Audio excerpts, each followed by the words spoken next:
change. What I've found is whether you believe or not, you've at least got to have that mind to think, you know, look at the hills and look at the sky and look at the beauty around you. And it's all space, as Abdullah says.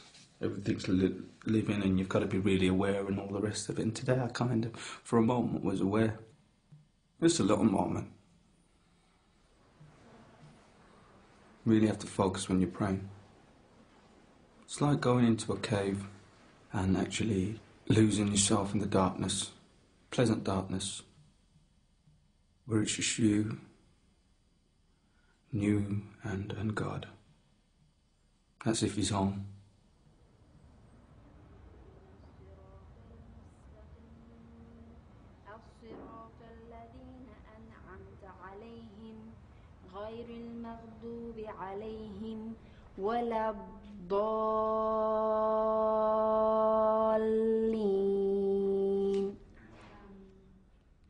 The next day, during Melissa's class on pronunciation, Azim is so touched by the beauty of her reading of the Fatiha, the opening chapter of the Quran, he asks her to record it onto his mobile.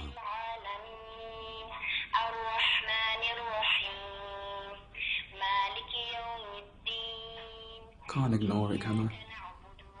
Can't ignore what she's just done to my heart, the way she stroked it. And all of a sudden, in what, 48 seconds? Literally. She just flipped the script, man. She just made me see Islam in a different light altogether. When I was listening back to it, I got this funny feeling in my throat. I can't really explain that feeling. I've never got that feeling from Islam, something that I was born as. That's absolutely amazing. Thank you. You know, she said that if I listen to that every single day, maybe it'll keep me away from all the crap that I have to deal with. Every time something goes wrong, I'm going to play that. And it's going to give me a bit of peace, I think.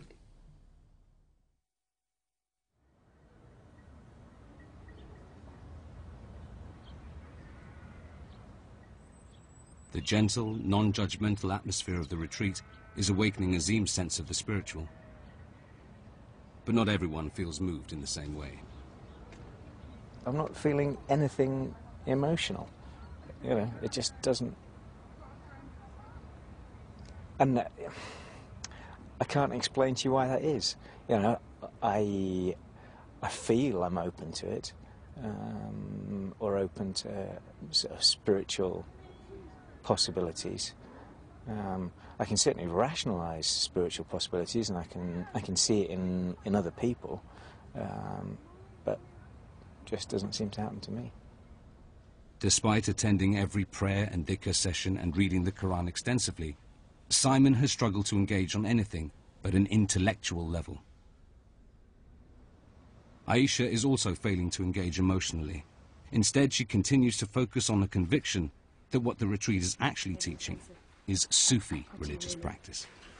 I think you do have to acknowledge that in terms of the Islam that you're promoting is a particular kind of Islam. Would you say that's fair? Yes. So it is a particular Islam that... Happy to be put under the banner of classical Islam. We're here representing a methodology of spirituality within the Islamic tradition. But you wouldn't be happy to be put under the banner if this is a Sufi Islam? Not necessarily. Aisha's preoccupation with labels prompts Iqbal to explain once again his understanding of classical Islam and its focus on the heart rather than the head. The 5 pillars of Islam, the only thing that was for 13 years was the first one, the oneness of Allah, and through that purifying yourself. This is classical Islam.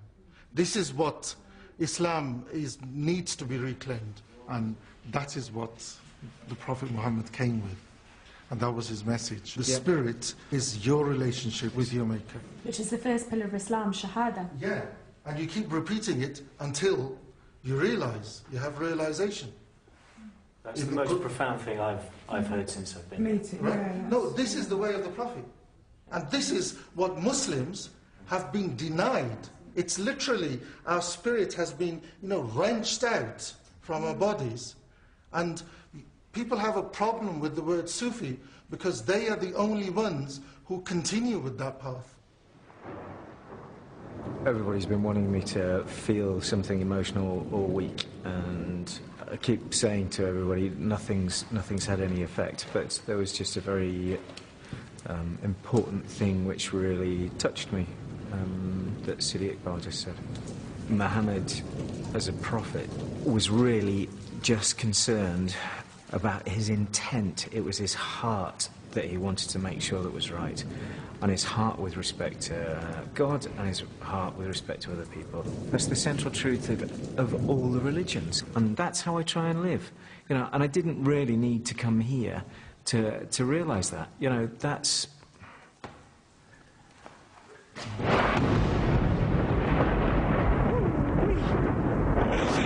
Okay, maybe I did, I'm sorry. Fuck me, that was close. Simon decides to keep trying.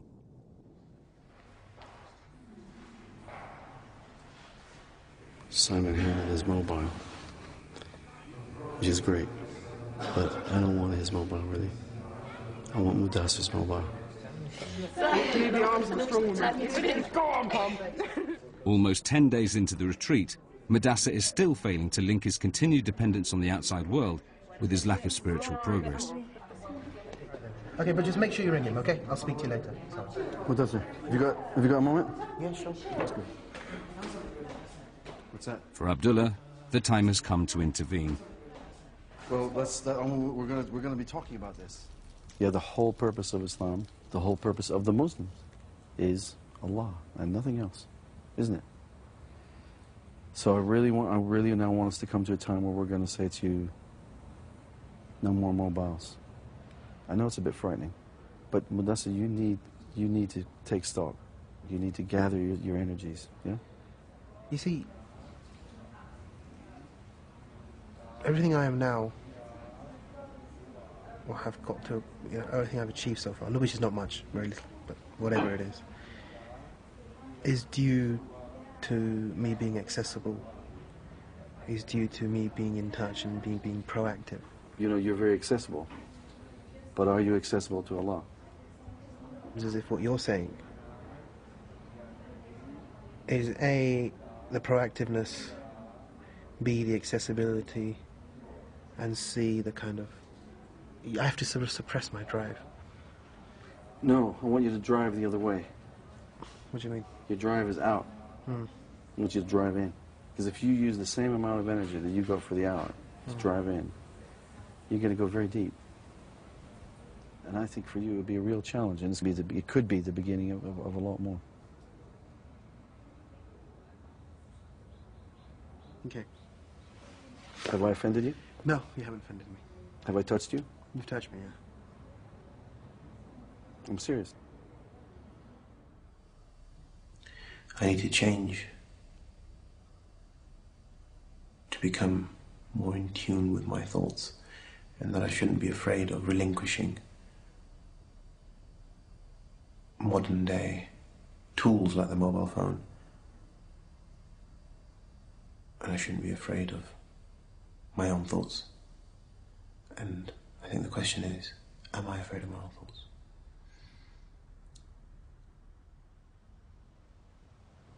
To support the growing sense of spirituality, Abdullah has organised a Layla, or gathering. That evening, the retreat plays host to a group of visiting Moroccans.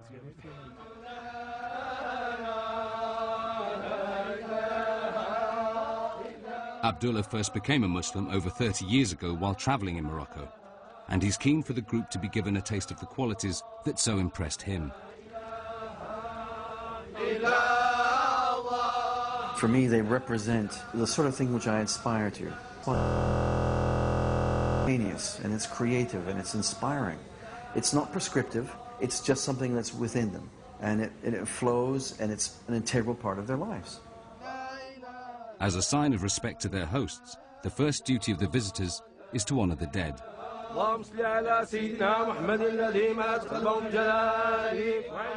Aisha disapproves of chanting at graves because there's no evidence that the Prophet Muhammad did it. For Khadija, though, the occasion has a previously undisclosed significance. I don't do this whole grave thing. I know this is coming to me quicker probably than it would do to somebody else. Yeah, I mean, I've got multiple sclerosis, so although I'm fine on the whole, like, I mean, there's been periods where I've spent months in a wheelchair thinking that it's, I'm on my way, and I've become a lot better because it's relapsing and remitting. So I'm not always. It's not progressive. So it doesn't mean that once I start going downhill, that's the end. So one of my main motivations actually for coming here, because I wanted to get my whole spiritual being sorted out before it was too late. I always feel a bit blessed because I am still quite mobile and coherent, that it's got to come at some point, and I've just got this feeling that it's going to come on all of a sudden.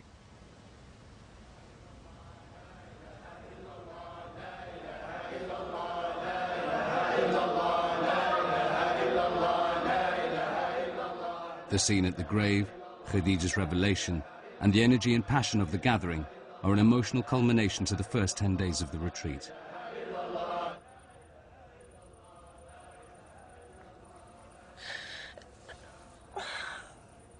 For Pom, it's a timely reminder of exactly why she's here.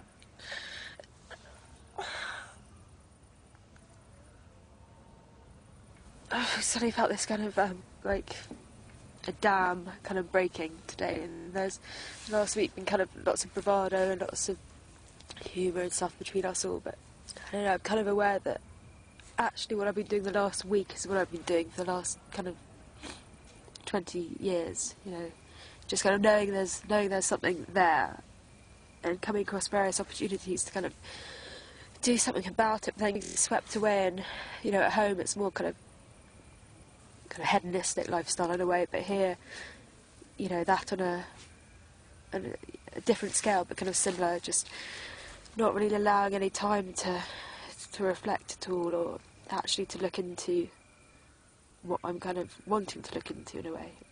With 2/3 of the retreat still to go, the intensity of the routine is beginning to have an effect. The question is, will it last? March hour special.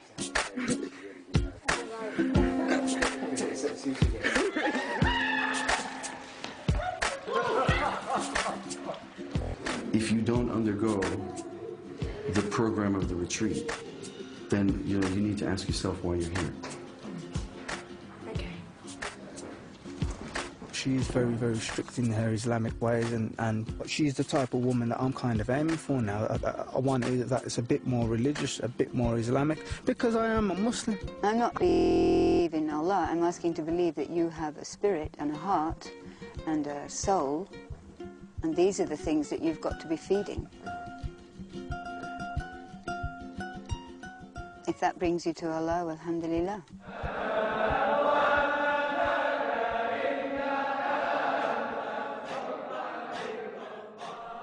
BBC Two returns to the retreat next Monday at 9.